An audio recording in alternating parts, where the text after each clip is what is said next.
Et bonjour à tous et bienvenue dans ce nouvel épisode de Bye Bye Patron, le podcast de l'immobilier, de la liberté et de quoi? Des gros billets. Et aujourd'hui, on va parler Web3, NFT, fondation de société, cofondation, dans un domaine où tout est à faire, où il y a encore rien, où tout change de mois en mois. Mais pas, on va pas parler crypto dans le sens spéculation, plus-value, achat d'images, qu'on dirait qu'elles ont été faites par un enfant de 8 ans et qui sont revendues pour des dizaines de milliers d'euros. Non, on va parler vraiment du côté entrepreneuriat et du Bye Bye Patron. Avant de démarrer donc l'épisode avec Camille, donc on passe d'une Camille à une autre. Donc Camille aka l'investisseuse éclair la semaine dernière. On a eu des écoutes de fous furieux. Merci à elle, merci à sa communauté. Si vous êtes nouvelle sur ce podcast, donc le podcast il s'appelle Bye Bye Patron et on traite de tout ce qui concerne le Bye Bye Patron. Donc le plus souvent, c'est un peu ma spécialité ou ce dont je parle le plus sur les réseaux, c'est d'immobilier. Donc j'interview ou je parle tout seul, je traite d'un sujet qui est en lien avec l'immobilier. Donc quand j'interviewe, c'est des personnes qui ont des parcours inspirants, qui ont des spécificités dans l'immobilier. Donc ça peut être des artisans, des investisseurs long terme, court terme, des achats-reventes, etc. Des parcours en tout cas inspirants d'investisseurs. Voilà, on fait aussi des épisodes sur la bourse. On va en faire un très prochainement avec quelqu'un de très calé que je salue et qui se reconnaîtra. Et puis sinon, de temps en temps, j'aime bien faire des épisodes de crypto. J'en avais fait un il y a un mois avec Antoine de Crypto Guys. L'épisode il a aussi super bien fonctionné, donc j'ai vu que ça intéressait vraiment l'auditoire, je pense qu'on dit. Et et Antoine il nous avait recommandé comme invité Camille de Pérétique qu'on va avoir sur ce podcast. Et Camille, alors en fait elle coche beaucoup de cases pour être une invitée exceptionnelle sur le podcast. Déjà c'est un mélange de la jeunesse, elle est dans un secteur qui est tout nouveau. Elle a cofondé avec 6 personnes, donc ils sont 6 pour cofonder une société dans le Web3. Alors le Web3, il y a 6 mois, c'était un mot qu'on connaissait même pas, qui était pas encore arrivé. Et maintenant, donc c'est un tout nouveau domaine. Donc j'ai adoré faire cet épisode avec Camille. Et alors autant quand on parle d'immobilier, de bourse, je connais assez bien. La crypto, je connais un peu. Là, le Web3, les NFT, surtout en fait les applications, pourquoi est-ce que les sociétés contactent la société de Camille. Tout ça, c'est un domaine tout nouveau et donc je vais apprendre en même temps que vous. Voilà. Avant de démarrer, j'en avais parlé la semaine dernière, mais donc avec mon associé en immobilier, Michel, on a un club d'investisseurs qui s'appelle le Club Invest. Si vous voulez nous rejoindre, donc en fait, on aide les personnes à acheter leur premier, donc au singulier, au pluriel, investissement immobilier. Et puis on parle de plein d'autres choses. Voilà, on a un petit groupe, on a 8 membres. Il y a des membres maintenant qui sont un peu matures, qui ont leurs premiers investissements qui sont bouclés. Donc, on a ouvert des places supplémentaires. Si vous voulez nous rejoindre, clubinvest.fr et on a créé un Trustpilot. Donc, Trustpilot, c'est en fait un endroit où les personnes les personnes qui ont acheté chez vous mettent des revues et donc on a des membres qui ont laissé des avis. Donc je vous mets le lien Trustpilot dans la description du podcast pour que vous voyez les bienfaits qu'ils en ont tirés. Merci aux membres qui ont pris le temps de nous déposer un commentaire. C'est vraiment une joie d'échanger quotidiennement avec vous. Voilà, donc ça va pas être l'épisode le plus orienté investissement. Là, on va vraiment parler d'un côté entrepreneuriat et aussi d'un secteur tout nouveau. Si je vous dis que quelqu'un a une société, j'en sais rien, un restaurant, c'est quelque chose qui existe depuis toujours. Là, on est vraiment dans un monde qui change tout le temps, d'un mois à l'autre, tout est différent. On a du mal à prévoir le futur et ça crée en fait un écosystème que j'ai trouvé hyper intéressant, hyper enrichissant. Et donc, j'étais ravi de passer ce moment avec Camille. Et juste avant le jingle, encore félicitations à Nasreddin qui m'a écrit cette semaine sur Instagram pour me dire que grâce au podcast, et je suppose pas que grâce au mien, mais notamment grâce à mon podcast, il a pu acquérir, alors je vais pas vous faire le détail, parce que peut-être qu'il veut pas qu'on l'expose, mais qu'il a fait ses premiers achats et visiblement il est parti super vite et super fort. Donc Nasreddin, félicitations à toi. Et merci également à toutes les personnes qui ont partagé leurs ressentiments ou qui m'ont transmis leur retour concernant pas l'épisode avec Camille mais l'épisode encore d'avant avec Damien de Fury Construction. Franchement, c'est un épisode, je pense, qui vous a mis un peu une claque à tous. On voit, donc Damien, il avait eu un accident de moto. Ça aurait pu, puis ça, visiblement, c'est quand même handicapant pour lui. Et malgré ça, il a pu voyager beaucoup, faire ses projets, construire ses maisons seul ou avec sa femme.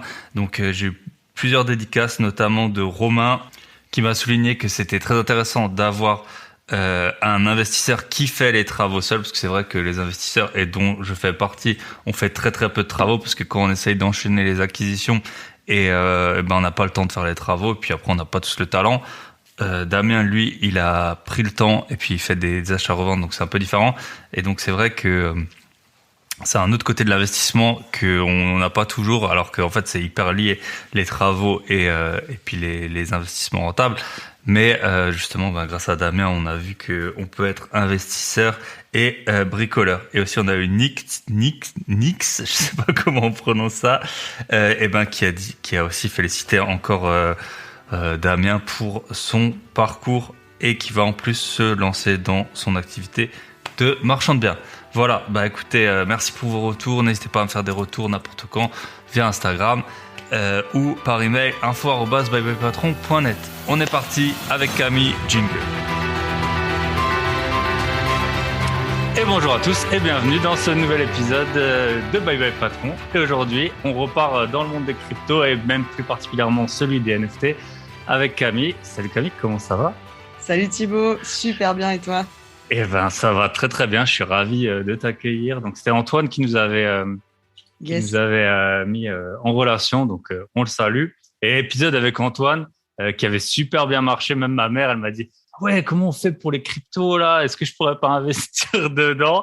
Donc en tout cas la vulgarisation a fait son effet et puis la petite pub pour Antoine a visiblement touché un peu tout le monde. Donc voilà, alors Antoine, c'était comment débuter dans la crypto? Avec toi on va aller un peu plus loin, donc dans le joyeux monde des NFT. Donc, t'es pas tout le monde, tout est relatif, mais t'es plus jeune que moi en tout cas. Et donc, en général, je demande aux gens de présenter leur première expérience professionnelle. Mais toi, c'est un peu tout c'est lié en même temps et avec ce que tu fais maintenant. Donc, est-ce que tu pourrais nous présenter rapidement quelle est ton activité et pourquoi tu es sur le podcast aujourd'hui? Yes, avec plaisir. Alors moi, j'ai eu une expérience de product manager dans le web. Donc, en gros, j'étais responsable de la coordination d'équipe pour construire des logiciels, des sites Internet, des produits avec de l'IA. Donc, je coordonnais les équipes de développeurs, de designers, de marketeurs, etc. Et puis, j'ai eu la chance, il y a quelques mois, de tomber dans le trou du lapin, comme on l'appelle, de la blockchain. Donc Antoine de Crypto Guys, lui, il y est rentré via la finance et les crypto-monnaies. Moi, j'étais déjà investisseuse du dimanche, voilà, depuis 2017. Mais j'y suis tombée, moi, vraiment grâce aux NFT. Et voilà, pour ceux qui connaissent un petit peu, donc les NFT, sont des tokens non fongibles, des titres de propriété numérique, en fait, en gros, inscrits sur la blockchain, qui est une sorte de base de données inviolable. Et voilà, et en fait, c'est un mot qui est sur toutes les lèvres depuis l'été dernier. Et nous, on a cofondé une société, voilà, avec mes associés développeurs en septembre 2021. Et c'est de ça dont on va parler, j'imagine. Ouais, bien sûr. Voilà. Et donc, qu'est-ce qu'on fait dans cette entreprise qui s'appelle le Blocks Lab 42? En fait, on aide les entrepreneurs, les marques et les artistes à rentrer dans le Web 3. On est une équipe technique de développeurs et donc on écrit sur la blockchain des smart contracts qui permettent de créer notamment des NFT, des crypto-monnaies, ce genre de choses. Et on construit voilà tout le côté web qui permet de discuter avec la blockchain.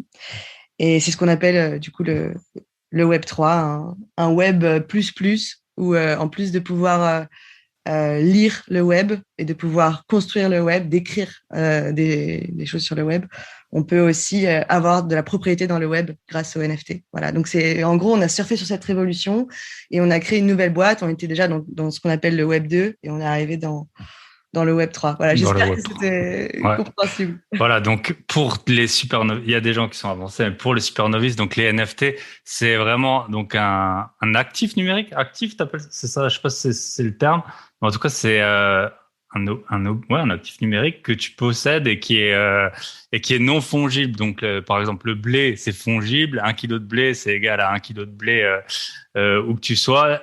Quand c'est non fongible, c'est genre la Joconde, c'est non fongible. Voilà, si t'as un tableau de la Joconde, eh ben, c'est pas la même chose que juste une toile avec de la peinture. Ouais, t'es un expert en fait. Ok. Moi, je suis pas un expert, je suis pas là-dedans. Mais voilà, on va essayer de vulgariser. Et le Web 3, par contre, alors là, je suis pas du tout expert. C'est un mot, j'ai l'impression que ça fait genre 6 mois que ça existe. Enfin, avant qu'on n'en parlait pas. Donc, le lien exact entre Web 3, NFT, il y a aussi un lien métaverse ou pas du tout? Ouais. Ouais. Euh, C'est, Comment moi je l'ai compris, parce qu'en fait, comme tu l'as dit, voilà, c'est tout nouveau et c'est aussi en train de se construire pendant qu'on en parle, tu vois. Mais comment moi je le vois, en gros, dans les années 90, 80-2000, il y avait le Web 1, c'était donc Internet, où en fait tu peux lire de l'information. Donc c'est typiquement des sites comme Yahoo, des sites d'information, ça pourrait être, je sais pas, lemonde.fr aujourd'hui. Donc, tu peux accéder à des URL et lire uniquement de l'information. Ensuite, à partir des années 2000, on va dire, et jusqu'en 2020, on va dire, il y a eu ce qu'on appelle le Web 2, où là, en plus de pouvoir lire de l'information, y accéder via des URL, tu pouvais aussi écrire de l'information, c'est-à-dire en fait collaborer, donc créer très facilement tes propres sites internet. Et l'exemple le plus parfait du Web 2, pour simplifier, c'est vraiment les réseaux sociaux. C'est-à-dire que tout le monde peut créer son espace, y uploader son contenu, ses photos, son identité, etc. Dans le Web 2, il y a aussi l'aspect mobile. Voilà, c'est un peu les deux révolutions en même temps. exact. Qui permettent d'écrire.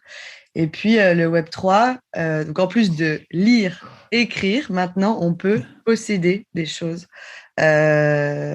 numériques. Voilà, c'est ça la révolution principale du Web 3. Mais il n'y a pas que ça, il y en a plein d'autres. Si on regarde sur Wikipédia, c'est vraiment, vraiment plus complexe.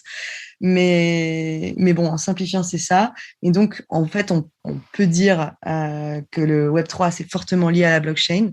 Ça peut exister sans, il y a d'autres façons de le faire, mais bon, pour simplifier, c'est lié à ça. Et ça peut être lié aussi au métaverse, dans le sens où le métaverse, une des définitions, c'est un Internet immersif et décentralisé. Et donc, voilà, si on parle de décentralisation, y a toujours la blockchain, donc pas loin du Web 3. Et le côté immersif, là, par contre, c'est le côté réalité virtuelle, réalité augmentée, etc., potentiellement. Et donc, ça, c'est encore plus que le Web 3, tu vois. Je dirais que c'est la suite. Voilà. C'est la suite, ok. Ok, super. Et dans ce métaverse, on peut posséder des objets comme on possède des objets dans la vraie vie. On en vient au NFT. Exactement. Voilà. Ok. Et du coup, comment t'en es arrivé à fonder donc ce Bloxlab 42? Écoute, question d'opportunité, de chance. En fait, donc moi, j'ai fait des études de commerce. Ensuite, j'ai été consultante en product management dans des petites ESN pendant 4-5 ans. Et puis, j'ai rejoint… ESN, on en parle? Pardon. ESN, on en parle. ESN, c'est le nouveau nom d'un autre acronyme. C'est le nouveau nom de SS2I, Société de services de systèmes d'information. Et maintenant, ESN, c'est entreprise de services numériques. Voilà, c'est un peu plus sexy. C'est moins tourné Surtout que les SS2I, c'était connu pour presser les gens à mort et les faire bosser beaucoup. Donc, au bout d'un moment, je pense que oui, il y avait besoin d'un rebranding. Exactement. Ouais. Donc voilà, donc j'ai été dans ce genre de boîte où en fait, en gros, du coup, tu rejoins une boîte et ensuite on t'envoie en mission sur différents sujets que tu choisis pas forcément, des clients que tu choisis pas forcément. Mais voilà, moi j'ai eu de la chance, j'ai beaucoup appris. J'ai été dans le département innovation d'EDF et c'est là que j'ai rencontré une team de développeurs avec laquelle voilà j'ai accroché et du coup je me suis dit voilà mon prochain pas professionnel, c'est de les rejoindre dans une ESN pareil, mais vraiment toute petite de 10 personnes. Et voilà, et donc là, j'ai rencontré des gens extraordinaires qui étaient pas dans la blockchain, qui étaient plutôt dans la data à la base. Et puis, en fait, voilà, un peu avant moi, une partie de l'équipe est tombée dans le trou du lapin de la blockchain.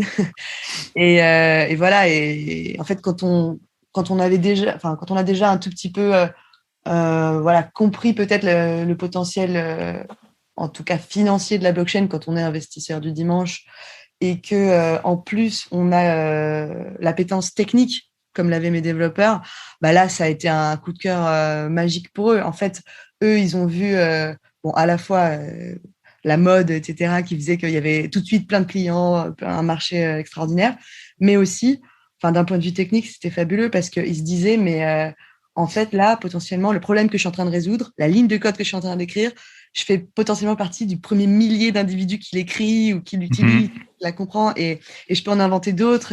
Et la blockchain, en plus, d'un point de vue technique, c'est passionnant parce que il y a des défis d'optimisation incroyables. On en est encore au début. Puis tu sais, ça coûte cher du coup de discuter avec la blockchain. Et du coup, il faut vraiment tout optimiser. Donc, c'est un challenge intellectuel extrêmement intéressant. Et en fait, bah voilà, donc les développeurs avec qui j'étais, ils m'ont filé leur passion.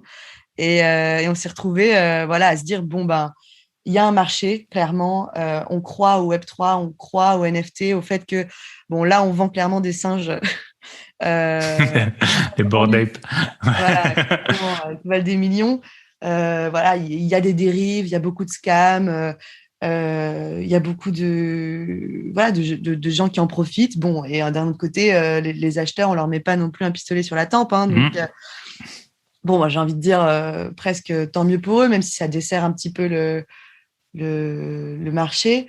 Mais d'un autre côté, c'est tellement passionnant. Nous, on croit fermement que voilà, on entre dans une nouvelle ère du web, le fameux Web3 dont on parle.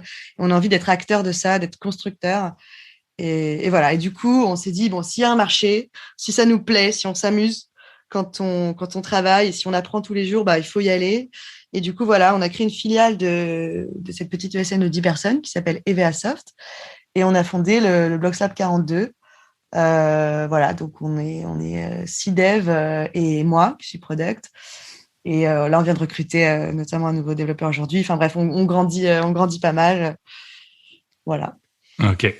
Et donc, on sait que vous êtes dans le monde des NFT, dans le domaine des NFT. Quels sont, peut-être, tu pourrais nous présenter 2-3 projets NFT que vous avez déjà livrés ou qui sont en cours pour qu'on comprenne bien un peu la finalité de votre activité. En fait, qu'est-ce que vous livrez à qui, quoi? À peu près. Je sais pas si t'es de client, tu peux dire juste leur domaine, mais qu'on comprenne bien. Parce que les NFT, effectivement, donc il y a ces singes là, les Bored Ape, qui sont super connus, où tu as accès à un yacht club, etc. Ça, on a bien compris. On sait que la plupart des gens n'auront jamais de Bored Ape parce que ça coûte, je sais pas, plus que 200 000 $, c'est sûr. Je sais pas combien, peut-être $1 million maintenant. Donc vous, qu'est-ce que vous livrez et à qui, en fait? Ça serait ça qui m'intéresserait. Ou quels sont vos projets en cours? Non, c'est une très bonne question parce qu'en plus, ça a pas mal évolué. Donc nous, on est arrivé dans le monde des NFT avec des projets un peu comme les Bored Ape, tu vois, des profile pictures, voilà, où en fait c'était surtout ce qui intéressait les acheteurs, c'était le fait de posséder quelque chose d'innovant et de croire en une communauté, et de croire que potentiellement son NFT prendra de la valeur ou sera un symbole social de quelque chose de sympa. Bon, c'est cool aussi, hein, d'un point de vue technique, ça permet de monter en compétences, voilà. Et en fait, ensuite, on a aidé aussi des marques, notamment, tu vois, pour te donner un exemple plus concret, une marque de rénovation de motos anciennes basée à Los Angeles, qui fait aussi sa marque de vêtements. Et en fait, ils se sont dit, bah, les motos, c'est exactement ça, c'est dans l'esprit communautaire. C'est dans l'idée de liberté aussi. Donc, si tu veux, ils se sont dit, mais créer une communauté décentralisée, c'est tout à fait l'esprit du Web3. Et donc, qu'est-ce que je peux faire en lançant ma collection de NFT? Pourquoi pas aussi créer un jeu dans le métaverse de course de moto? Voilà, donc on les a accompagnés sur ça. Et donc, comment on accompagne nos clients? On fait pas mal de conseils déjà parce que on a vu passer quand même maintenant, je pense, plus d'une vingtaine, trentaine de projets. NFT ou DeFi, hein, on a aussi aidé des... DeFi, finance décentralisée. Ouais, merci. Heureusement que tu suis. Ouais. Heureusement que tu suis. Ouais, DeFi, Decentralized Finance. Ouais, parce qu'on a aussi lancé des tokens, de la crypto-monnaie, voilà, qui a bien marché aussi. Et donc voilà, donc on les aide sur du conseil. Donc déjà, avoir une overview du marché, quelles sont les bonnes pratiques, quels sont aussi les côtés innovants qu'on pourrait apporter à leur projet, que ce soit d'un point de vue technique, parce que nous, on est une équipe de tech, hein, donc on va pas se mentir, c'est pas dans le marketing qu'on va forcément apporter des nouveautés, mais par contre, voilà, on essaie de rester vraiment à la pointe de ce qui se fait. Et comme ça bouge super vite, c'est un monde où, je veux dire, ce qui s'est passé le mois dernier, c'est complètement old fashion, vraiment. Donc voilà, donc on a des devs passionnés qui font un peu de la R&D et qui apportent ça aux clients, donc un peu les dernières avancées techniques. Et ce qu'il faut dire aussi dans le marché des NFT, c'est que c'est un marché où la technique est énormément mise en avant parce qu'en fait, là, ce que les gens achètent, même avec les Bored Ape, c'est vraiment c'est le certificat numérique de propriété. Mais du coup, on a quand même affaire à un public assez geek qui va regarder les lignes de code, qui va s'enjailler, mais vraiment, parce qu'une ligne est bien écrite, parce que c'est optimisé. Enfin voilà, j'exagère le trait, mais on en est presque à ce point-là. Donc, c'est drôle, c'est des développeurs qui parlent à des développeurs. Et de moins en moins, bien sûr, ça tend à se démocratiser, mais moi, c'est ce que je vois. Et voilà, donc on a accompagné des marques. Et qu'est-ce qu'on a fait là? Et par exemple, on a accompagné une nouvelle marque de club sur le vin. Voilà. Et là, je peux en parler parce qu'en plus, le Mint est live en ce moment. Ça s'appelle One. Donc le Mint, c'est le démarrage, hein, c'est c'est comme un peu une société qui rentrerait en bourse, c'est le jour où tu peux acheter le NFT. Presque, presque. En fait, mais heureusement que tu précises. En fait, le mint, c'est comme c'est une traduction en fait en anglais du verbe miner. Et en fait, miner un NFT, ça veut dire le créer sur la blockchain. Donc, en fait, c'est la naissance du NFT. Voilà. Voilà, ok. C'est comme la première rédaction chez le notaire du contrat de propriété numérique. Ok. C'est ça.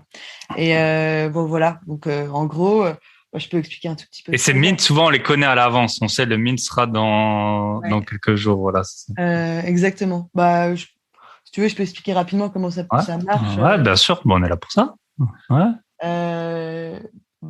Comme je le disais, hein, ça évolue tellement. Je te dis, ce qui se passait il y a 2 mois sera même plus pertinent dans un mois. Mais en gros, comment ça se passe? Tu as une marque ou des entrepreneurs qui trouvent un artiste qu'ils trouvent super, auquel ils croient.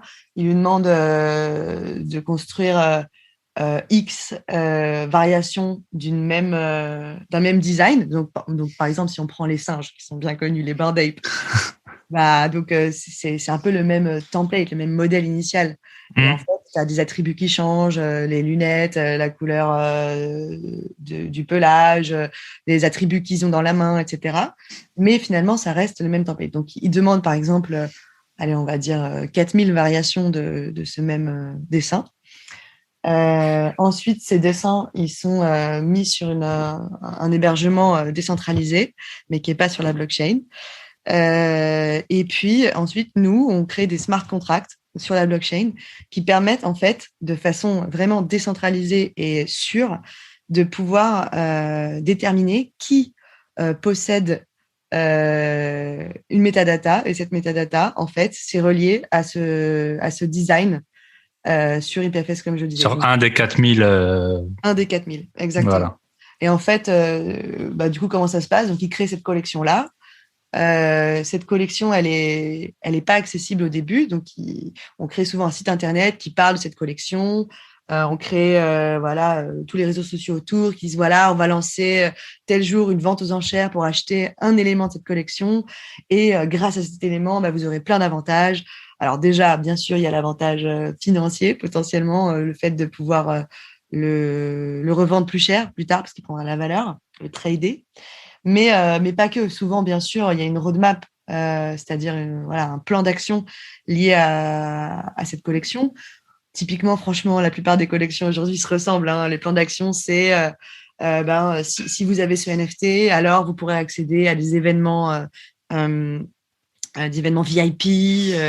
donc liés généralement aux NFT. Donc bon, dans le cas de Bored Ape, c'était une marque nouvellement créée, mais par exemple, il y a des marques qui se positionnent par exemple sur le streetwear, sur donc les vêtements, et ils disent ben voilà, si vous avez ce NFT, potentiellement vous pourrez avoir des réductions sur notre marque de vêtements à venir. Vous pourrez par exemple aussi voter pour les prochaines collections qu'on va lancer. Vous pourrez faire ci et ça. Enfin, en gros, c'est une idée d'engager une communauté grâce à ce pass, ce titre de propriété numérique qui devient un peu une carte de membre, une carte de club, en fait. Voilà. Ouais, Et puis super après, select où il y a un nombre limité du coup forcément de membres quoi lié au nombre de NFT ouais, c'est qui ça. existent. Ouais. Exactement. En fait, c'est ça, c'est t'achètes de la rareté, en fait. Hmm. T'achètes le fait de faire partie de la petite communauté, du petit club. Hmm. Bon, voilà, c'est... Et ça, c'est vrai que moi, alors au tout début, quand je me suis intéressé au NFT, je me suis dit, mais comment on va... En fait, j'avais pas compris cette histoire de déclinaison. Je me suis dit, mais qui va m'acheter un NFT en sachant qu'il y en a des milliers, même des millions, et qui va tomber tout pile sur le mon NFT et qui va vouloir enchérir dessus. Et c'est seulement après que j'ai compris que c'était des collections ou avec des variations. Et donc, en général, c'est des collections beaucoup plus grosses qui ont déjà une certaine valeur et certains attributs. Et après, dans la collection, si t'as deux boucles d'oreilles, ça vaut plus que si t'en as pas, des trucs comme ça. Voilà, c'est un peu la. C'est vrai que c'est un monde tout est à faire et c'est ça qui est génial, quoi. C'est.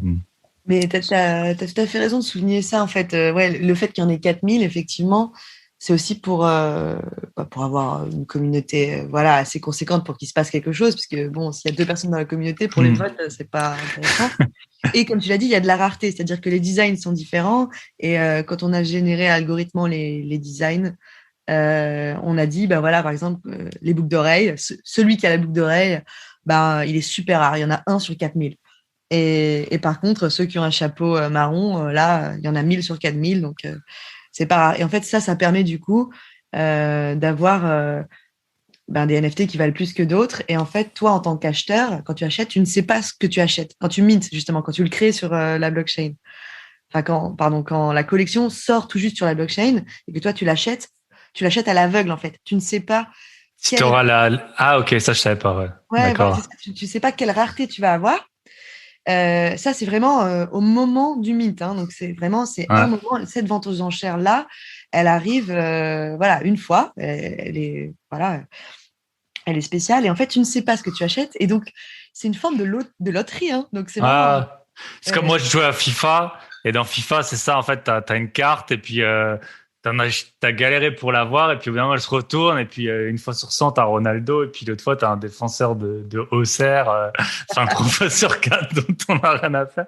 C'est un peu le même principe. Ouais, ok. Ouais, c'est Ouais, ça, ça. je savais pas que ça se passait comme ça. Ok. C'est ça, c'est le même principe. Oui, voilà aussi. Ouais. Les cartes Pokémon. T'as acheté plein de Ouais. cartes. Tu sais pas si. Ouais, et puis t'avais toujours le Pokémon pourri et puis le Dracofeu, il en fallait.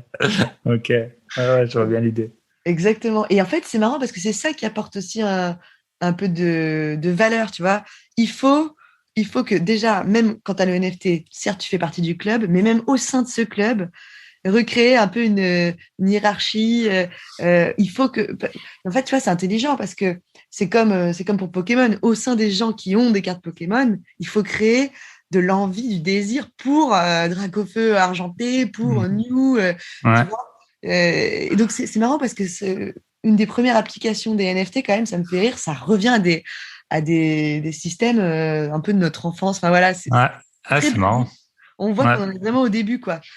En fait, c'est un mélange un peu des deux. Parce que on en a parlé rapidement, tu as des personnes, notamment sur Twitter, je pense que tu peux avoir ton NFT en photo de profil. En Ouais. fait, ça correspond un peu à une femme bon chic, bon genre qui avait un sac, je sais pas, Chanel ou Hermès en soirée, quoi, en se disant, ben voilà, moi j'ai ça, toi tu l'as pas. Et maintenant, en fait, c'est la rencontre des deux mondes, quoi. Le monde des adultes un peu, voilà, qui ont de l'argent et puis de l'enfance. Et puis, en fait, tu mets les deux ensemble, ça te fait, t'as une, t'as une photo de profil. Donc, comme quand tu étais enfant, mais qui est super rare et qui peut valoir globalement des centaines de milliers de dollars. Ouais, exactement. Non, mais ton parallèle est parfait.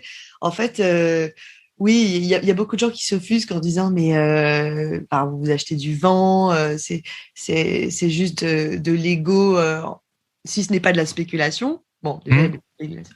Mais en fait, bah oui, mais c'est de l'ego, mais tout comme quand tu achètes une Rolex, un sac Chanel, une Ferrari, j'ai envie de te dire, mais même un t-shirt Nike. Quand tu achètes un t-shirt Nike, quand tu as bien marqué le logo à la virgule devant, mais en fait, tu montres que tu appartiens à une certaine communauté, que tu crois en Just Do It, que tu crois en ces valeurs-là. Et donc, en fait, c'est juste que c'est numérique. Voilà, c'est des marques numériques. Il faut vraiment le voir comme ça. Voilà. Okay. Mais aussi, ce qui est intéressant dans le fait que les NFT soient utilisés un peu en tant que loterie, parce que ça, c'est la première étape, c'est qu'en fait, pour moi, il y a deux choses qui font ça. La première, c'est que la loterie, nous, on la connaît en dehors du loto de la Française des Jeux, par exemple, en France. En fait, on le connaît avec les billets de tombola, tu vois, de la fête de l'école, ce genre de choses. Mais pour ça, quand tu achètes le billet de tombola de la fête de l'école, bon, en vrai, tu fais pas tellement. Enfin, tu sais quand même pertinemment que tu vas peut-être pas gagner grand-chose, et c'est surtout pour le sourire de l'enfant. Et parce que finalement, il faudrait que tu aies confiance dans l'école qui a édité les billets de tombola. Il faudrait que tu aies confiance dans le fait que si tu as le bon billet, eh ben, on te donne bien ton cadeau. Il faut que tu aies confiance dans le fait que ça soit vraiment du hasard pour qu'on tire ton billet. Et là, en fait, toutes ces problématiques-là que je viens de dire, donc le hasard, la confiance dans les billets et la confiance dans le fait qu'il y ait bien un bien à donner derrière, un cadeau, ces trois choses-là, eh bien, elles sont résolues par la blockchain. C'est les applications les plus faciles parce que la confiance dans les billets, en fait, là, tu veux dire tout le monde peut lire le code. Bon, il faut être un peu geek quand même, enfin, il faut être développeur, pardon, mais pour développeur ou intéressé pour lire le code et se rendre compte du coup que c'est inscrit et que du coup, on peut faire confiance. Après, j'ai dit quoi? J'ai dit donc la confiance dans les billets, ça c'est bon.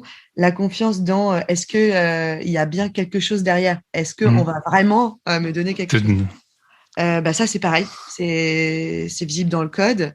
Et puis la troisième chose, c'est la confiance que tu es toute seule à avoir ce ticket, qu'il n'y a pas de ticket. Oui, exactement. Ça aussi, voilà. Exactement. Mais ça pareil, c'est écrit dans le code. Oui, c'est très vrai ça, parce que je suis la seule à avoir le ticket. Et la troisième chose, c'est est-ce que ça va être tiré au hasard? Parce que ça c'est quand même quelque chose, tu vois. Est-ce que vraiment la façon dont sont attribués les NFT, il n'y a pas quelqu'un derrière qui va le donner à tous ses amis les bons et donc ça, en fait, donc c'est pas la blockchain qui résout ça, mais il y a des façons sur la blockchain de résoudre ça de façon transparente, voilà. Et ça, ces trois ingrédients réunis, ça crée de la confiance. Okay. Ouais, je pense que c'est vraiment le terme le plus important, c'est la blockchain, c'est la confiance, et puis ça fait sans qu'il y ait d'intervention, on va dire, humaine à posteriori. Et du coup, tu parlais donc de on va en revenir à 10 minutes après. Avant, tu parlais du mythe des NFT d'un quelqu'un dans le vin, c'est ça? Ouais. Donc, voilà. Qu'est-ce qu'on a? On a une image, une bouteille de vin. Qu'est-ce qu'on reçoit comme NFT? Ouais, t'apprends vite, c'est ça. En gros, non, mais c'est une histoire sympa. Ce sont des amoureux du vin et des propriétaires de vignobles dans le Bordelais qui se sont lancés dans la collection de NFT de 4926 bouteilles de vin uniques en termes de design qui te permettent en fait d'avoir accès à un club privé. Donc c'est comme souvent dans les collections de NFT, un club privé qui a déjà des dates pour des soirées dans des châteaux bordelais exceptionnels, des événements de dégustation, des choses comme ça, qui te donne en cadeau d'arrivée, et ça parle beaucoup aux gens, une bouteille qui est déterminée par la rareté de ton NFT. Donc, si tu as un NFT super rare, donc par exemple, il y a un exemplaire comme ça sur les 4926, là, tu vas probablement avoir une des meilleures bouteilles qu'ils ont achetées en fait. Ils ont 4926 bouteilles à donner à chaque propriétaire de NFT. Et en fonction de la rareté, voilà, tu vas avoir une super bouteille ou une bouteille plus commune. C'est juste un cadeau d'arrivée, mais c'est intéressant parce que là, pour le coup, tu te dis, c'est vraiment la tombola, quoi. C'est vraiment le lien avec le physique. Et donc après, quand tu prouveras que tu as bien le NFT dans ton wallet, dans ton portefeuille numérique lié à la blockchain, eh bien, tu vas pouvoir demander à recevoir ton bien physique. Voilà. Ok. Ah, je pense. Alors, je sais pas. Moi, je suis pas expert, mais peut-être que toi, tu as un avis. À mon avis, enfin, à mon avis, ça va être ce lien entre le monde physique et le monde virtuel. En tout cas, au départ, qui va, je pense, démocratiser les NFT, parce que pour la plupart des gens, c'est un peu abstrait pour l'instant. Donc, on a vu, il y en a qui ont ça comme photo de profil. Et sinon, ouais, je pense que ce lien physique numérique, au final, c'est lui qui va amener le NFT un peu sur le devant de la scène. Ouais, Donc, je suis d'accord avec ça. Et je pense que là où il arrivera le plus rapidement possible en lien avec le physique, ça sera, selon moi, hein, c'est un pari que je ouais. fais là, on va en reparler dans un an, ce sera plutôt avec le luxe. Il y a d'ailleurs de très belles boîtes françaises, notamment Ariani, je ne sais pas si ça vous dit quelque chose, qui vient de lever 20 millions d'euros quand même. Et en fait, le but d'Ariani, en gros, c'est de relier les objets du luxe à la blockchain. En gros, du coup, en fait, plus tard, on imagine que quand tu achèteras un sac Chanel, pour rester dans l'idée, eh bien, en fait, tu achèteras en même temps le NFT, donc le titre de propriété numérique, et le sac Chanel sera d'une manière ou d'une autre relié à ce NFT. Donc, ça peut être soit une étiquette avec un QR code, soit une puce NFC. Enfin, voilà, ça peut être plein de choses à inventer, mais relié à ce NFT. Et donc, ça te permettra, toi, si plus tard, 10 ans après, ou plutôt tu veux revendre ton sac Chanel ou le donner, ben, tu devras le revendre ou le donner avec son NFT qui certifiera du coup qu'il s'agit d'un vrai sac Chanel. Donc, c'est à la fois pour lutter contre la contrefaçon, que le luxe s'intéresse énormément à ça, et en même temps pour pouvoir suivre les propriétaires, en fait, les fans de ta marque à travers le temps. Ouais, bien sûr. Voilà. Ouais. Là, c'est les sacs, mais imagine si c'était sur les voitures anciennes. Tu sais, on dit souvent une merguez pour une voiture, on sait pas ce qu'il y a dedans, ce qui y est arrivé. Voilà, si on avait eu un NFT il y a 60 ans, bah, aujourd'hui, on aurait tout l'historique en fait de ce qui a été fait, qu'il a eu. Et puis après, si c'était aux ventes aux enchères, bah voilà, c'est la voiture que Johnny Hallyday il a eu pendant 2 ans. Enfin, tu peux le prouver et tout. Ouais. Ce serait ce serait assez impressionnant. Ouais, ce serait dingue. Non, mais c'est clair, mais ça va arriver je pense, par le luxe, ouais. Sur les voitures, il y a notamment aussi des problématiques de supply chain pour savoir d'où viennent tous les éléments, tu sais, pour être bien sûr, du coup, qu'une voiture a bien été construite avec, bah, voilà, les bons, je sais pas comment dire, les bons composants qui viennent, d'où ils viennent, etc. Et ça va aider aussi pour les contrats d'assurance, tu vois, de savoir ça. Bon, il y a plein de choses Il y a à faire. vraiment beaucoup de possibilités. Parce que nous, en fait, ouais, c'est sûr qu'on voit, là, on parle un peu du côté artistique, faire rêver, des NFT et tout. Il y a tout un côté, alors que je maîtrise très mal, mais je sais que dans l'industrie, en tout cas sur la blockchain, il y a beaucoup de choses à faire, justement, en termes de traçabilité, etc. Donc, Ouais. ouais, trop bien. Ouais, complètement. Mais c'est clair, dans la supply chain, il y a énormément de choses à faire. Après, moi, je vois un frein principal dans la supply chain, ou voire même deux, mais c'est la problématique des données entrantes. En fait, bon, si on imagine qu'on utilise la blockchain maintenant pour tracer la vie d'un produit, prenons un produit sympathique. Qu'est-ce qui peut être sympa à suivre? Euh, je crois que c'est Carrefour ou Auchan, je suis désolée, je sais plus, qui suit l'origine de ces poulets qu'ils vend en magasin. Bon, c'est sympa, on va suivre la vie des poulets, mais ça pourrait être un composant de voiture, ça pourrait être un élément du sac Chanel. En gros, ce qu'ils ont fait, c'est qu'ils ont créé une blockchain et ils ont dit à tous les fournisseurs, enfin en tout cas tous Les les éleveurs, acteurs, ouais, voilà, tous les acteurs en fait de la vie du poulet.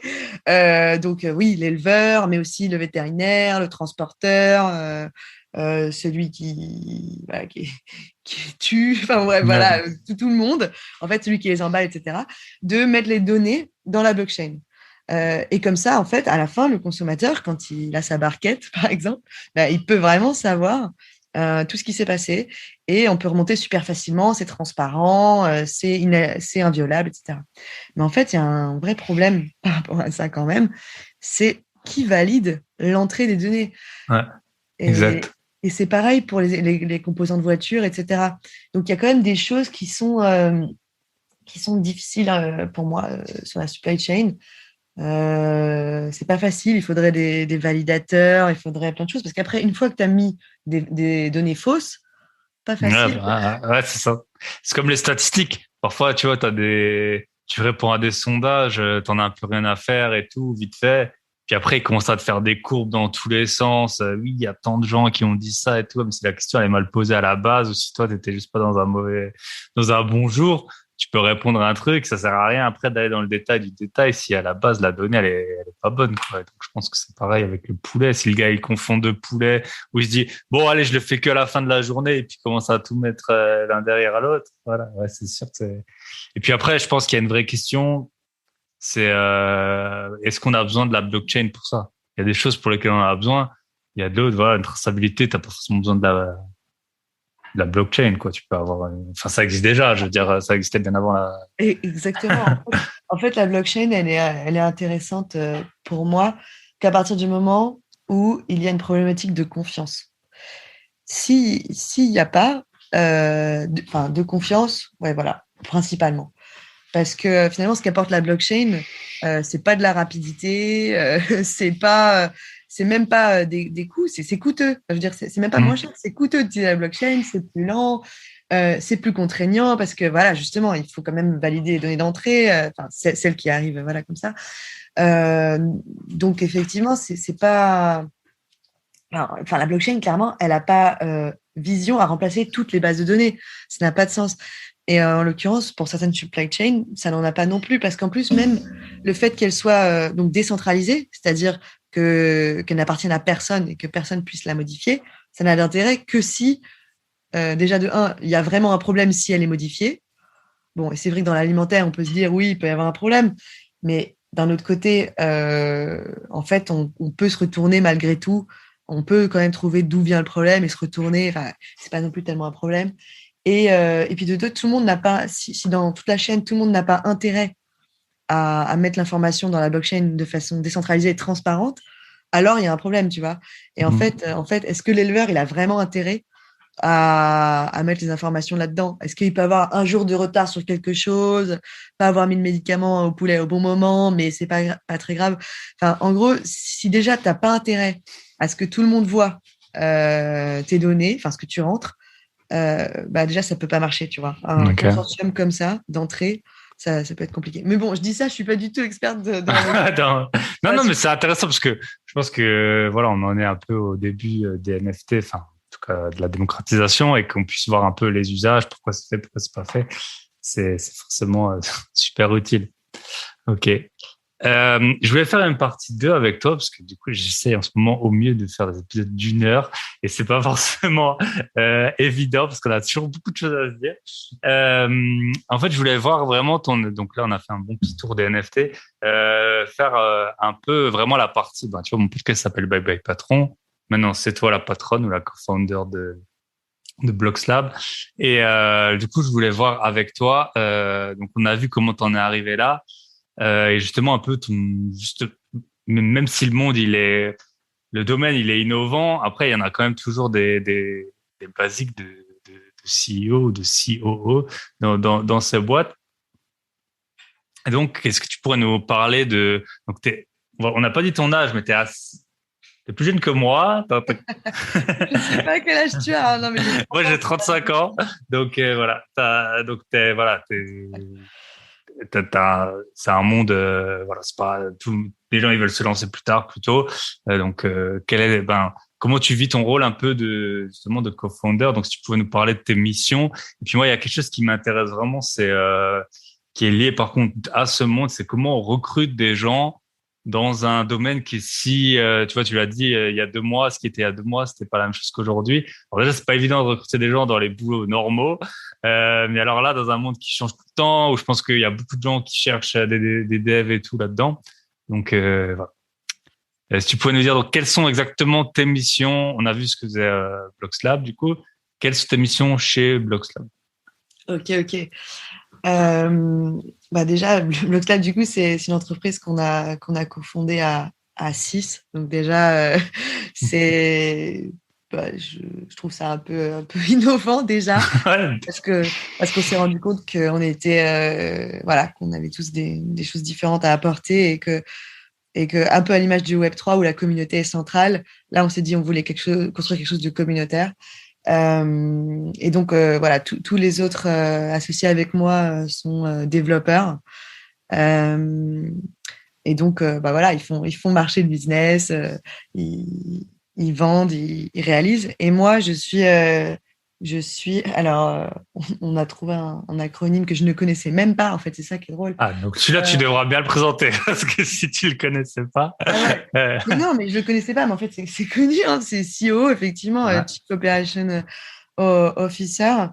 En fait, moi, je te dis, j'ai découvert mon acronyme en faisant. En fait, en Mm. gros, j'étais entourée de devs qui avaient énormément de choses à faire. Et moi, moi, je me suis dit, c'est simple, je vais faire tout ce qu'ils font pas. Et en fait, il y a tout à faire quand tu crées une entreprise. Donc, bah, tu as construire une marque pour le vendre, hein, parce que bon, une entreprise, ça marche pas si tu n'as pas de clients. Donc, avant d'avoir un client, faut une marque. Construire une culture d'entreprise aussi. Et là, pareil, à la fois pour la marque et pour la culture d'entreprise, dans ce monde-là, voilà, qui est tout jeune, tout nouveau, qui bouge, et puis moi qui apprenais en même temps à découvrir la blockchain et les NFT, c'était un gros, enfin pour moi j'avoue, un assez gros challenge. Euh, donc oui, donc je disais construire la marque, construire la culture d'entreprise, définir une stratégie. Où est-ce qu'on va aller? C'est-à-dire que nous on s'est créé sur l'énorme vague de ce qu'on a appelé le NFT Summer, l'été des NFT là, l'été 2021. Et en fait, ben, on savait que ça allait pas forcément durer exactement de cette façon-là. Donc, il faut toujours penser à se réinventer. Voilà. Donc, en gros, moi, je suis responsable de ça. Je suis responsable de tout ce que les devs font pas, le day-to-day life, l'organisation des équipes, la gestion, la vision, on va dire, plus court terme. Et en même temps, du coup, comme on avait aussi des besoins là-dessus, j'ai été product manager sur des constructions de projets NFT. Product manager, pour ceux qui ne connaissent pas, bah, c'est le job que je faisais avant, du coup, de la coordination de projet, simplement, on va dire. Et c'est là aussi où, avant, du coup, d'avoir le titre de COO, en fait, je me suis moi-même aussi inventé un titre, là, pour le coup, que j'ai créé moi. C'était NFT Product Manager. Parce que je me rendais compte, bon, déjà, ça expliquait mieux sur quoi je travaillais, mais pour moi, il y avait vraiment une énorme différence. C'était déjà deux métiers différents. Parce que ben, travailler sur la construction d'un site Internet, je veux dire, des sites Internet, il y en a voilà, depuis 30 ans. Donc, si Tout le tu monde sait veux, ce que c'est, tout le monde voit à peu près voilà. le produit qu'il faut livrer et tout ça. Alors que Oui, toi, tu devais, même si c'est pas toi qui est avec les mains dans le cambouis, il faut quand même que tu comprennes ce qui se passe, quoi. Sinon, tu t'arrives jamais à gérer un projet, je suppose. oui, exactement. Tu n'arrives jamais Ouais. à gérer. Exactement. Bah, quand tu es product manager, tu considères que ce sont plus des projets, mais des produits. Mais, mais en gros, c'est ça. En fait, construire des sites Internet, tu vois, je discutais avec un product manager aussi dans le Web3 là, cet après-midi et ça m'a beaucoup marqué parce que lui aussi, il me disait c'est totalement différent d'être product manager dans le Web2 ou dans le Web3 parce que dans le Web2, si tu veux, j'exagère le trait au max, hein, mais tu as 30 ans d'évolution. Donc, tu es à fond sur un user experience, tu vois, une expérience utilisateur absolument léchée.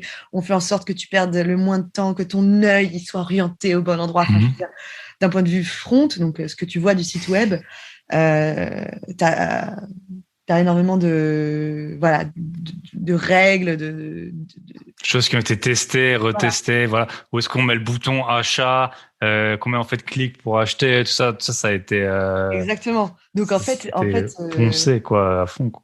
Alors ouais, c'est que, ça, exactement. Donc tu as énormément d'aide d'un point de vue back-office. Donc là, c'est plutôt ce que tu vois pas derrière le site web, mais la logique de comment marche le site. Bah, c'est pareil. Je veux dire, les bases de données que tu vois pas, elles sont optimisées pour telle et telle utilisation. Pareil, tu as énormément de documentation dessus. Tu vas chercher un truc sur Stack Overflow, l'espèce de forum pour les développeurs. Je veux dire, tu trouves plein de réponses. Là, on est dans un monde où tout est inventé. Tu sais même pas qui sont tes personas, tu sais même pas qui sont tes utilisateurs principaux de ton site web, parce qu'en plus, dans le Web3 et dans le monde de la blockchain, la plupart des utilisateurs sont anonymes et sont difficiles à... non, sont anonymes, mais tu vas me dire comme dans le Web2, mais ne veulent pas qu'on les connaisse. Ouais, voilà. Tu vois, l'anonymat, c'est vraiment important pour eux. Donc voilà, donc c'est aussi très intéressant là-dessus. Et donc, je voulais revenir sur le fait que du coup, quand tu es product dans le Web2, product manager, tu as 30 ans voilà, d'aide, en gros. Mais quand tu es product dans le Web3, tu as zéro aide. Donc, tu n'as que des problématiques constantes. La blockchain, ça complique beaucoup de choses et il y a beaucoup de choses techniques, moi, que je maîtrise pas du tout encore, hein, loin de là. Mais du coup, c'est passionnant pour ça parce que tu apprends des choses nouvelles tous les jours. Mais par contre, du coup, le sacrifice que tu fais, c'est justement, tu reviens aux années 90 d'un point de vue expérience utilisateur. Utilisateur, voilà, merci, je l'ai en anglais à chaque fois. Ouais, en fait, c'est ça qui est très drôle. Déjà, rien que voir son NFT, c'est pas si évident. On parlait depuis avant que c'est des images et tout. Mais ouais, acheter un NFT, c'est pas évident. Bon, il y a une grosse plateforme, là, OpenSea, qui fait un peu office de place de marché pour tout. Mais même quand tu l'as acheté, rien que le voir. Oui, c'est vrai. Et c'est pas si évident. Sur ton téléphone, tu y arrives, mais sur ton ordi, c'est pas si évident. Donc, ouais. C'est vrai que j'avais jamais pensé à ça. Autant j'avais bien compris l'aspect opérationnel, mais autant c'est vrai que l'expérience utilisateur des NFT, elle ne peut que s'améliorer à mon avis. C'est clair.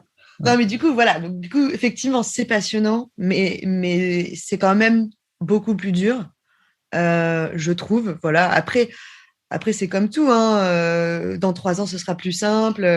Voilà. Et puis, c'est aussi ça qui est intéressant, c'est que, voilà, comme pour les développeurs, tu te dis, mais potentiellement, je fais partie des premiers à réfléchir à ça. C'est très chouette aussi, quoi. Ah, c'est ça. Tout n'est pas. Toi, je fais le parallèle alors qu'il y en a pas, mais avec le podcast.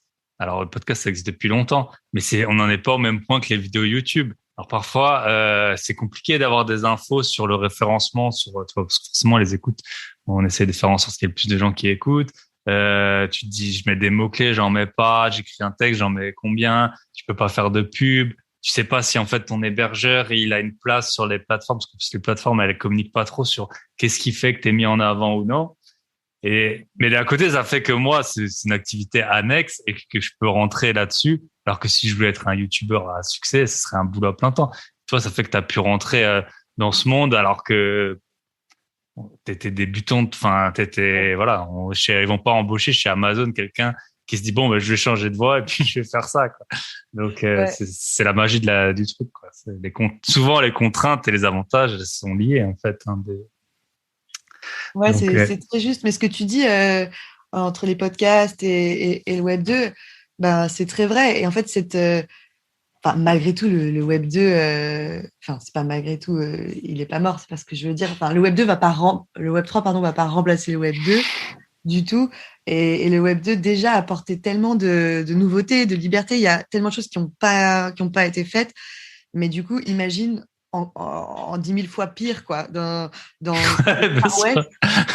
Tu sais, moi, j'aime bien cette image où, en fait, je me dis, mais en fait, le Web3, c'est comme un immense désert où, en fait, les territoires appartiennent à ceux qui ont le plus de fils barbelés pour délimiter tu vois, leur terrain. Mais vraiment, enfin, c'est assez intéressant. Et du coup, si je peux en profiter, moi je trouve que ça vaut vraiment le coup de s'intéresser à ça d'un point de vue professionnel parce que t'en parlais, mais ça explose du coup. Là les demandes pour des postes dans le Web 3, mais sont extrêmement fortes et l'offre est absolument ridicule. Et en fait, ce qui est à la fois bon pour nous, hein, parce qu'on fait de la prestation de service, donc voilà. Mais d'un autre côté. Ça veut vraiment dire qu'il faut y aller. Et en fait, c'est pas si difficile que ça. J'ai dit que c'était plus difficile d'être product dans le Web 3 que dans le Web 2. Aujourd'hui, je pense que personne ne démentira ça. Mais par contre, pour y arriver, quand même, il faut un peu s'accrocher. Mais je veux dire, si vous êtes piqué par l'amour de la blockchain et que vous vous mettez à lire un livre ou deux et puis que ça part, au final, il suffit. En fait, c'est ça, c'est que comme l'offre est tellement inexistante de profils Web3, que ce soit des développeurs, des product managers, même des designers qui ont quand même une compréhension de ce qui se fait, parce que voilà, on l'a dit, c'est des nouvelles règles d'expérience utilisateur, tout nouveau persona dont on parlait, tout nouveaux utilisateurs. Donc, moi, je parle des métiers tech, mais il y a aussi les marketeurs. Les marketeurs dans le Web3, on en a besoin énormément, des community managers, plein. Enfin, il y a énormément de métiers qui sont en train de se réinventer là. Il y a des places de fous. Et en fait, franchement, moi, j'ai envie de dire, un tant soit peu que tu lises un bouquin sur le Web3, que tu regardes quelques collections, par exemple, voilà. Franchement, tu peux mettre ça sur ton CV, voilà, connaissance en NFT, Web3, etc. Et ben, il y a moyen que dans ton entreprise, si tu es dans ton entreprise, ça te fasse monter vers les nouvelles directions Web3. Moi, je vois, il y a beaucoup d'entreprises là qui sont en train de créer des divisions typiquement sur ça pour initier la réflexion et tout. Ou alors si tu es freelance, clairement, alors là, les freelances, c'est extrêmement recherché. Et si tu mets juste le petit mot-clé Web3 parce que tu as lu un bouquin, ça peut te lancer. C'est un peu fake it until you make it. Hein. Mais franchement, je trouve que ça vaut le coup. Ouais, trop bien, trop bien. Ok, et justement, c'était une de mes questions. Comment toi, tu vas recruter et après, enfin, tester entre guillemets un futur employé? Là, on en a parlé juste avant que tu as un nouvel employé qui est arrivé aujourd'hui. Ouais. Donc, peut-être tu peux nous raconter comment tu as contacté, ce qui vous a contacté, comment après tu sais que c'est un bon employé. Est-ce qu'ils ont beaucoup de demandes ou non? Voilà, des trucs comme ça. Ouais. Bah en fait, j'avoue que nos façons de recruter sont assez classiques. Hein. On a posté une annonce sur un outil qui a diffusé sur plein de sites de recherche d'emploi. Dans l'annonce, on a juste précisé quel type de poste on cherchait. Donc un développeur full stack, plutôt en JavaScript, React et avec une forte appétence blockchain. Donc, potentiellement des gens qui avaient déjà rédigé des smart contracts, etc. C'est assez spécifique. Mais voilà, alors je sais que les développeurs qui ont déjà ces expériences-là, ils sont quand même assez sollicités. Ouais. Ils n'ont pas reçu... Enfin, je veux dire, ils savent qu'on les chasse aussi, quoi. J'en ai aussi sur LinkedIn, etc. Mais en fait, nous, du coup, notre idée, c'est de prendre beaucoup des juniors. Nous, en fait, on veut prendre des passionnés, des petits génies qui vont apprendre vite, en fait, et qui sont passionnés. Enfin voilà, s'ils sont passionnés et qui sont bons, ils vont exploser dans quelques mois. Donc nous, en fait, on cherche pas des seniors. Et je pense qu'il y a beaucoup de boîtes qui font ça parce qu'en fait, de toute façon, les seniors dans la blockchain, que ça soit développeurs ou autres, hein, que ça soit des financiers ou quoi, mais ils valent un prix pas possible en fait. Ils sont beaucoup trop cher payés, donc pour les recruteurs, c'est même plus forcément intéressant. Ils cherchent au contraire beaucoup plus des gens, soit des petits jeunes, soit des personnes en reconversion, mais enfin en reconversion non, mais en évolution quoi, qui ont un autre passé avant, qui se prétendent pas les grandes stars de la blockchain à être énormément payés, mais qui ont compris quelque chose en fait et qui ont une lampe de lancement pardon, d'évolution mais exponentielle quoi. Ok, Voilà. trop bien. Et puis parce que oui, vous avez déjà le dev, donc c'est pas comme si c'était une boîte, une vieille boîte et tu veux juste un gars qui va s'occuper de ça et qui connaît rien. Vous avez déjà les devs, du coup il peut former le nouveau. Oui. Puis c'est vrai que le salaire c'est un truc qui est globalement, enfin tu peux pas revenir dessus. Enfin tu peux l'augmenter, mais alors si la blockchain, je veux dire si dans un an ce que tu sais aujourd'hui ça vaut presque plus rien, ça vaut peut-être pas la peine de payer un gars 3 fois le prix parce qu'il est senior par rapport au mec qui dans un an aura tout compris. Ouais, Okay. exactement. Ah. Ah ouais, je l'avais pas vu. Mais complètement. Enfin, ça évolue tellement vite, c'est un truc de fou. Okay. Ouais. Mais du coup, ça prouve aussi, voilà, ça va aussi dans le sens de dire, ça sert à rien d'être expert, parce qu'au final, enfin, même si, parce que il y a des formations super chouettes. Hein. D'ailleurs, moi, j'encouragerais tout le monde à les faire, mais Il y a par exemple la formation Alira, l'école de la blockchain, qui forme soit du côté développement, soit du côté conseil. Donc, en fait, ça peut être après pour des missions de product manager, de responsable blockchain dans des boîtes et tout. Franchement, super formation et tout. Donc ça, c'est top si tu as un peu de temps à y accorder. Mais même en autodidacte, tu vois, je te dis, quelques bouquins. Après, il faut passer du temps sur les Discord, il faut contacter des gens qui travaillent dans le secteur. Et, et voilà, tu peux te lancer. Hein. Franchement, c'est ouvert à tous. Voilà, c'est la beauté du Web3, c'est de toute façon, il y a trop peu de profils. Donc, Et il n'y a aucune étude qui va te servir. oui. Tu peux pas avoir un bac plus 5 en NFT en 2022. C'est impossible. Exactement. Donc, Ça donne sa chance à tout le monde, ouais. vraiment. Et c'est Ouais, pour ça aussi que moi, j'ai lancé une newsletter à la direction des nouveaux arrivants dans le monde crypto, surtout NFT. Et c'est vraiment le message que je veux faire passer, en fait. C'est que pour moi, il y a un train qui arrive à pleine vitesse, là. Et en fait, ce qui est dingue, c'est que tout le monde, enfin, pour moi, bon, peut-être pas tout le monde non plus. Il y a quand même des gens qui sont très éloignés du numérique en général, mais tous ceux qui sont dans le numérique un minimum, ils peuvent monter dessus d'une façon ou d'une autre. Moi, je vois des artistes, tu vois, qui n'étaient pas si digitaux que ça, qui s'intéressent aux NFT, qui comprennent aussi, parce qu'on n'a pas parlé de ça, mais le lien avec le physique aussi, c'est le luxe et l'art, hein. Et ben, qui arrivent finalement à monter dedans parce que, en fait, de n'importe quel angle, que ce soit par le marketing, par le juridique, on n'a pas parlé de ça, mais ça révolutionne aussi beaucoup là-dessus, le développement, l'accompagnement de marques, enfin bref, il y a tout à faire et finalement, c'est pas si difficile de monter dans le train. Voilà. Après, il faut s'accrocher une fois que tu y es, hein, quand même. Ouais, c'est intéressant. Et c'est vrai que tu disais c'est le Far West, on commence comme dans les années 90. Après, il y a moins, enfin, d'un côté, il y a moins à apprendre, il y a moins de ressources, mais il y a moins à apprendre aussi, puisque t'as pas 30 ans d'expérience à apprendre. En fait, ce qu'il faut que tu apprennes, c'est ce qui s'est passé depuis un an, en gros. Enfin, c'est ça. Qui est important. Ok. J'avais une autre question pour toi, c'était comment vous gérez vos fonds?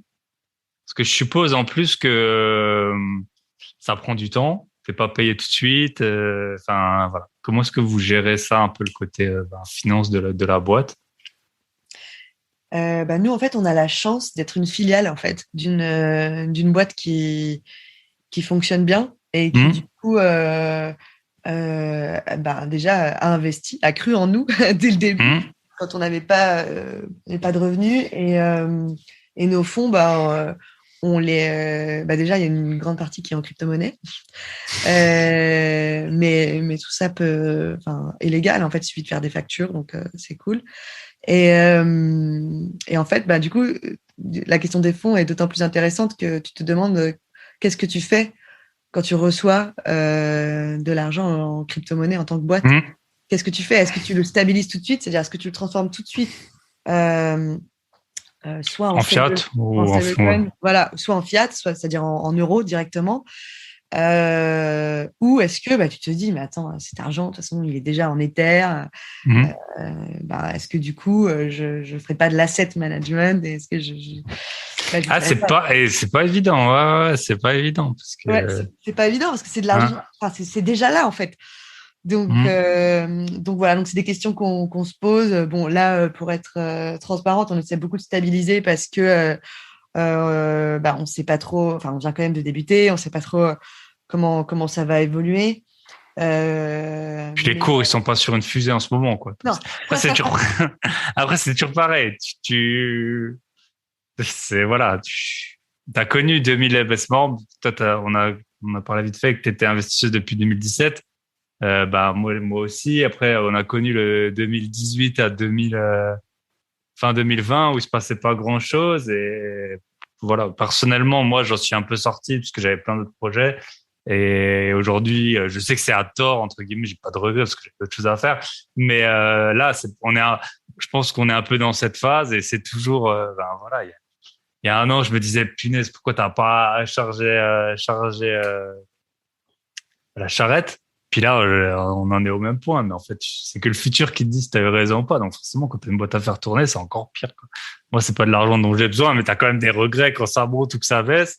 Donc voilà, ouais, pour vous c'est pas évident, hein, je suppose, de gérer ça. Puis bon, je pense que ton loyer ou ou l'URSSAF et tout, ça se paye pas, Non. pas en Solana, quoi. Non, pas encore, pas encore. Je sais pas si ça va y arriver, mais ouais, non, mais du coup, j'avoue que c'est assez passionnant comme sujet. Et là-dessus, tu vois, nous aussi, on a dû beaucoup travailler parce qu'en fait, la législation, elle est floue. C'était pas clair ce qu'on pouvait faire au début, ce qu'on doit faire. Enfin bon, voilà. Donc, mais c'est passionnant, mais encore une fois, ça, c'est vrai que c'est une barrière à l'entrée en tant que créateur d'entreprise dans le Web3. Après, ce qui était rigolo, c'est que on discutait avec d'autres jeunes entreprises comme nous. Et en fait, tout le monde était tellement perdu que Hmm. c'était rassurant, quoi. On se disait, bon, on ne sait pas où on va, mais on y va tous ensemble. Ouais, voilà. Et voilà, quoi. Et on verra. Ok, super. J'ai des questions de la fin. Je sais pas s'il y avait encore quelque chose dont tu voulais parler sur ton business. Sur mon business, non. Après, euh, je recommande toujours le même bouquin aux gens qui sont curieux Ok. sur le monde de la blockchain, voire du Web3. Mais un truc, enfin, moi, vraiment, il y a un livre très simple que je file autour de moi.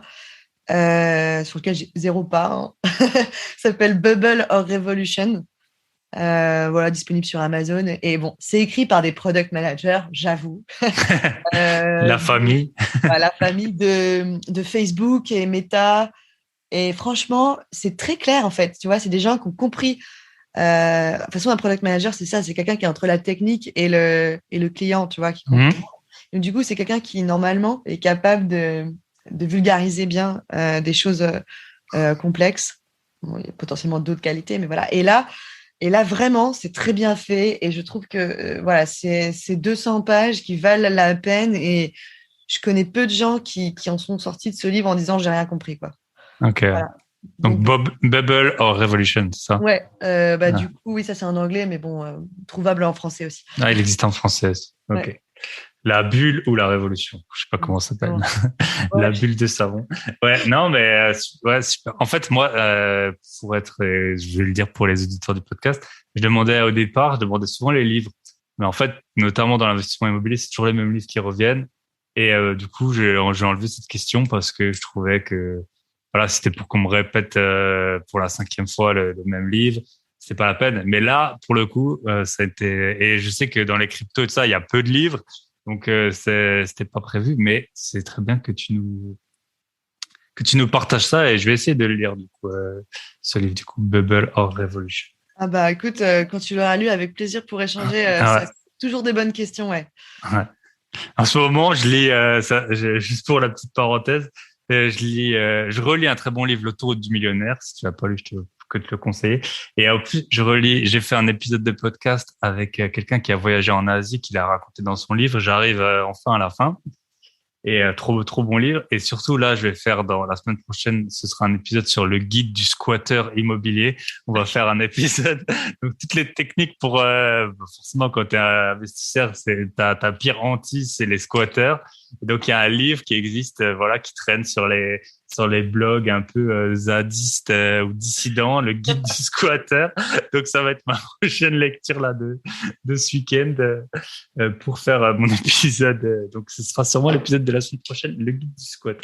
Trop bien. Donc, le guide du squatter. Et l'autre bouquin dont tu parlais, c'est quoi?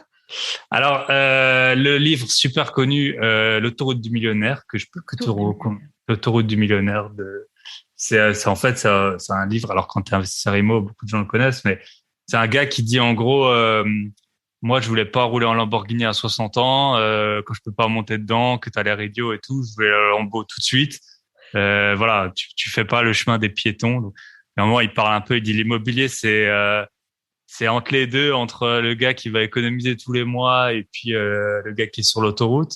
Lui, il a créé une boîte où il vendait des leads en fait pour des sociétés de limousine et puis il a gagné beaucoup d'argent comme ça. Il a dit.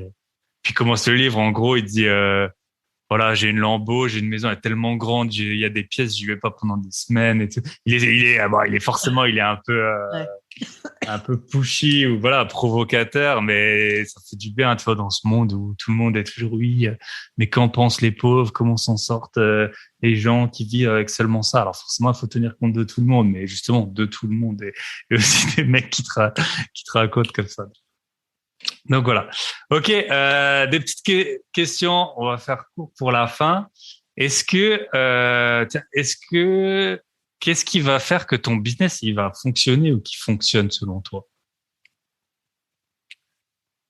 Euh, Trouver des clients déjà, je suppose.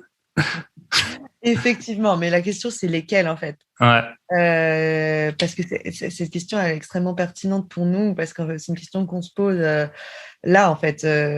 J'ai dit au début, on a démarré avec des entrepreneurs, on est arrivé beaucoup plus sur des marques. Euh, Qu'est-ce qui va faire que ça va marcher ou pas? Moi, je pense que moi, je suis très, très optimiste hein, sur, de toute façon, je l'ai dit, sur le Web3 et même sur notre équipe. Voilà, je trouve que on a des super profils, donc pour moi, ça va marcher. Mais c'est vrai que le contexte, déjà, va changer les choses. Tu vois, là, c'est possible qu'on rentre dans un bear market, c'est-à-dire un marché descendant ou assez stable, pas top pour les crypto-monnaies et donc le monde blockchain en général. Mais justement, c'est peut-être aussi intéressant pour y construire en toute quiétude, en toute sérénité, puisque nous, on est des constructeurs. Donc moi, le contexte, finalement, je suis pas sûre que ça pourrait nous aider, c'est sûr, ça pourrait faire exploser le business, mais je pense pas que ce soit si déterminant, parce que pour moi, c'est une trame long terme et voilà. Non, mais ce qui peut faire que ça marche ou que ça marche pas, tu sais, nous, vu qu'on vend du service, on vend des missions, on vend du temps et de l'expertise. Et ben pour moi, c'est les profils. C'est pour ça que c'est extrêmement important le recrutement. C'est est-ce que l'équipe qu'on va avoir, elle sera au top, elle pourra aborder des nouveaux challenges, elle pourra, si jamais il le faut, se réinventer dans 2 mois parce qu'on Mhm. fera plus du tout la même chose. Si ça se trouve, ouais, c'est ça. C'est votre. Pour l'instant, vous n'êtes pas trop gros. Vous êtes Ouais. nouveau là-dessus, donc vous pouvez à la limite peut-être que ça se trouve dans 12 ans, vous faites même plus de NFT. Enfin, t'en sais rien, quoi. Exactement, C'est alors, c'est quoi, on possible. fera complètement autre chose. Ouais. Et c'est pour ça. Mais je pense que, bon, au final, la plupart des gens doivent te répondre ça. Finalement, pour moi, ouais, la clé, ça va être l'équipe, c'est sûr. Hmm. Ok, trop bien. Je vais juste te poser encore une petite question. C'est marrant parce que j'ai écouté un podcast aujourd'hui où elle posait cette question. C'était qu'est-ce que tu voulais faire quand tu étais petite? Pas des NFT, je parie. Ah non. Ah, ça aurait été trop bizarre. Waouh. Mais C'est le cela dit, boulot improbable, genre compliance officer, tu vois, un truc comme ça, genre le boulot improbable quand ah t'as 8 ouais, ans. non, pas du tout. Non, je voulais être écrivaine. Ok, bah tu Euh, vois, ouais. franchement, on n'en est pas si loin d'un côté, tu vois, t'as ce côté art, t'as ce côté, voilà, franchement, on n'est pas si loin du métier d'écrivain. Bah ouais, puis en plus, tu vois, j'ai lancé une newsletter, donc Ouais, finalement, j'écris. Et ok, puis, et puis finalement, tu vois, d'un point de vue philosophique, la blockchain, finalement, c'est une base de données immortelle, tu vois. Et quand tu veux être ouais, écrivain, tu veux être immortel, tu pour veux, la postérité. oui, tu veux que ta pensée, elle reste quelque part dans des pages. Et finalement, écrire sur la blockchain, bah, c'est encore mieux, quoi. Ouais, ouais, bah voilà, ok. Et en plus, personne pourra surinterpréter ou mal interpréter tes dires. Ok, trop Ouais, bien. c'est Euh, vraiment l'enfant qui se réveille et qui dit, mais oui, c'était exactement ça que je voulais. ok. Et est-ce que tu aurais un invité ou une invitée à me recommander? Euh, ouais, ouais, ça, j'ai quelqu'un qui me passe en tête. J'ai rencontré énormément de gens passionnants dans le Web3. Ça aussi, c'est trop bien. Depuis que franchement, mettez Web3 sur votre profil LinkedIn, vous verrez, vous ferez des rencontres étonnantes. Franchement, trop cool. Mais il y a une personne qui m'a particulièrement marqué, c'est Bilal de EquiSafe, Pirates Labs et Dogami. Je sais pas si ça te dit quelque chose. Honnêtement, pas du tout. Mais justement, c'est pour ça Franchement, que. Bilal El Alami. Et en fait, bon, c'est vraiment un technique absolument visionnaire, à la fois sur ce qui peut se faire avec la blockchain, le métaverse, les jeux surtout. En fait, lui, il est, il était CTO de Dogami. Dogami, c'est une collection NFT, mais c'est surtout un jeu avec des chiens dans le métaverse où tu élèves des chiens comme des Tamagotchi. Et voilà, et je trouve que c'est une personne qui a une vraie vision de ce que ça pourrait être et qui en même temps le point de vue technique, donc qu'est-ce qui est réalisable et qui, de par ses expériences aussi dans la finance, a aussi une notion vraiment du marché, de ce qui peut marcher en termes d'économie et du marketing. Enfin voilà, pour moi, c'est vraiment quelqu'un de super bon dans son domaine. Et pour Bye Bye Patron, bah, c'est aussi passionnant parce qu'il a monté plein de boîtes. Là, il vient de monter un incubateur pour les sujets Web3 qui s'appelle Pirates Labs. Voilà, l'objectif, c'est de devenir le Y Incubator de Ouais, Incubator, c'est un incubateur de start-up Ouais. ou de grosses sociétés tech sont passées, ouais. C'est Ok, ça. ouais, trop bien. Et voilà, bah, du coup, ouais, c'est là que je Ok. recommencerai, ouais. Eh ben, super. Et la toute dernière question, donc tu as une newsletter, et si on veut te contacter, comment on fait? Alors, moi, je suis surtout présente sur LinkedIn. Hmm. Donc, ouais, passer par là, c'est le mieux. Sinon, par mail, mais en fait, non, c'est quand même mieux LinkedIn. Ok, LinkedIn. Et Camille de Peretti. exactement. Et ma newsletter, c'est wagmi-nft.xyz. C'est aussi disponible sur mon profil LinkedIn. Ok, donc elle est sur le profil. Je mettrai ton profil, bien sûr, dans les notes de l'épisode. Eh ben Camille, ça m'a fait super plaisir de parler de tout ça, de parler NFT sans parler spéculation et tout ça, vraiment un peu du fond du truc et puis à quel point c'est innovant. Je te remercie beaucoup pour ton temps. Puis j'espère, je devais passer à Paris, ça a été annulé. Je repasserai dans cette belle ville. Avec plaisir Et pour une puis bière à du Paris. coup, et voilà. Eh ben merci beaucoup et puis je te souhaite une très bonne soirée. Bye bye. Merci. Merci Thibaut, bye. Et voilà, on arrive au terme de cet épisode. J'espère qu'il vous aura plu. Alors, je fais tout pour que les podcasts ils durent 1 heure, mais c'est compliqué. Comme vous voyez, les invités ils ont toujours beaucoup de choses à nous raconter et à nous apprendre. Donc, en 1 heure, on n'arrive pas forcément à tout faire tenir. Désolé si ça vous fait faire un tour de stade en plus ou pousser encore plus lourd à la salle. Je pense notamment à Shake et Joss. Voilà. Avant de nous quitter, pensez à vous abonner au podcast si c'est pas fait, à mettre une note 5 étoiles sur Apple Podcast ou Spotify. J'en ai déjà parlé, mais j'ai à peu près une note toutes les 1000 écoutes et un commentaire tous les 10 000 écoutes. Donc, si vous voulez me faire un petit commentaire ou alors partager en story cet épisode avec quelqu'un qui est notamment peut-être une femme qui veut se lancer, quelqu'un qui veut comprendre ce que c'est les NFT ou n'importe quoi d'autre, n'hésitez pas, partagez, notez, commentez. Et voilà, on se retrouve la semaine prochaine et je pense que ce sera l'épisode tant attendu du guide du squatter avec un invité d'exception. Allez, bonne semaine à tous, bye bye.